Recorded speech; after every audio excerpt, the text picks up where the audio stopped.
ધર્મલોક।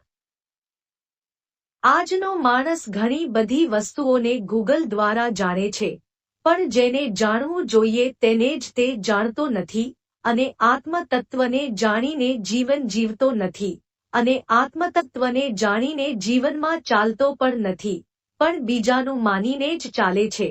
જ્યાં સુધી માણસની બહિર્મુખી સાધના છે, બાહ્ય દ્રષ્ટિ છે, અને ચિત્ત અનેક પ્રકારના પૂર્વગ્રહોથી ઘેરાયેલું છે, ગુરુ વિના જ્ઞાન નહીં, તેવો મનમાં ભાવ સ્વાર્થીઓએ ઠોકી બેસાડેલ છે, તેનાથી ટોટલી નિવૃત્ત થાવ નહીં, ત્યાં સુધી વસ્તુનું યથાર્થ સત્યનું દર્શન માણસને થતું જ નથી, થવું જ અસંભવ છે।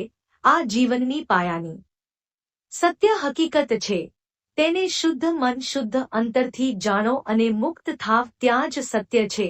એટલા માટે જ જગતના મહામાનવો જેવા કે કૃષ્ણ, બુદ્ધ, મહાવીર, ઈશુ વગેરેએ પોતે પોતાની રીતે આંતરાત્માથી જાણીને સ્પષ્ટ કહેલ છે કે તમારી પોતાની અંતરદ્રષ્ટિમાં સ્થિર થાવ, એટલે કે આંતર આત્મામાં સ્થિર થાવ। આ આંતર આત્મા એટલે જ માનવ મનની એક અદ્ભુત અલૌકિક શક્તિ પરમાત્માએ સૌમાં મૂકેલ છે, અથવા તો માનવ જીવનનો શાશ્વત સત્યનો માર્ગ બતાવનાર ભૂમિઓ અંદર મૂકેલ છે, જે સદાય સત્યનો માર્ગ બતાવે છે।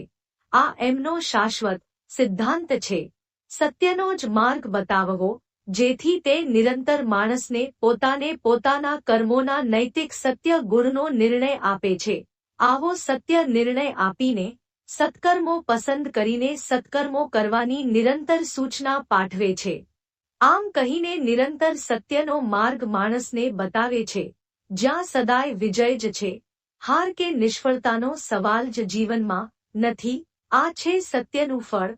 આ અંતર આત્મા એટલે જ પરમતત્વ, પરમાત્માનો અંશ, તેનો પ્રતિનિધિ છે। તેને જાણો, તેમાં સ્થિર થાવ, એનું નામ જ સત્ય ધર્મ ધારણ કરીને જીવન જીવવું છે।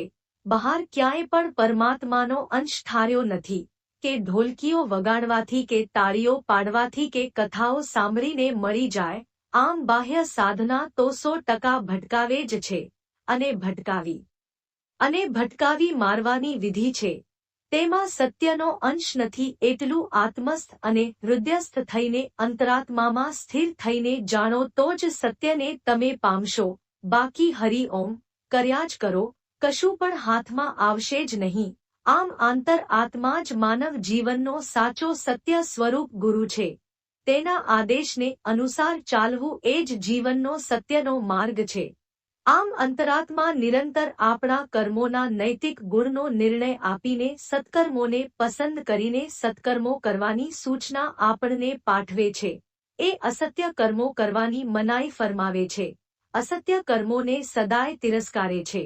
આમ નીતિમત્તા અને સત્ય એ માણસના આત્મિક જીવનની વિશેષતા છે, તેવી જ રીતે આંતરાત્માનો અનુભવ પણ માણસને નીચલી કક્ષામાંથી ઉપલી કક્ષામાં પરિવર્તિત કરવાનું તત્વ છે। તેને જાણો અને તેમાં જ સ્થિર થાવ, એ જ સત્ય ધર્મ। આમ અંતરાત્મા એ માણસના સમગ્ર મનની એક એવી અદ્ભુત અલૌકિક શક્તિ છે, કે જે આપણા કર્મના નૈતિક ગુણોના સત્ય સ્વરૂપ નિર્ણય કરી સત્ય કર્મો જ કરવાની સૂચના પાઠવી સારાને સત્ય કર્મોને આવકારે છે, અને ખરાબ કર્મોને નિરંતર તિરસ્કારે છે।